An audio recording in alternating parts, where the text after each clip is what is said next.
वादी नीलम में पोलियो मुहिम का इफ्तिताह कर दिया गया है। जिला भर में 5 साल से कम उम्र के बच्चों को पोलियो वैक्सीन के कतरे पिलाए जाएंगे।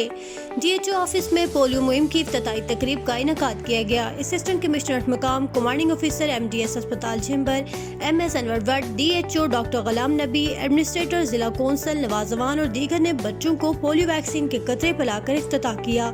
DHO डॉक्टर गुलाम नबी ने कहा कि जिला भर में टोटल 34,515 बच्चों को पोलियो वैक्सीन के कतरे पिलाए जाएंगे। जिला में 165 मोबाइल टीमें तश्कील दे दी गई हैं। 29 से 2 अप्रैल तक टीमें घर घर जाकर कतरे पिलाएंगी, जिसके लिए 30 तिबी मराकज कायम किए गए हैं। डिप्टी कमिश्नर ऑफिस नीलम और DHO ऑफिस में भी कंट्रोल रूम कायम कर दिया गया है। उन्होंने कहा कि हमारा मकसद है कि Azad Kashmir polio free state ही रहे और कोई भी बच्चा पोलियो के मर्ज का शिकार न हो।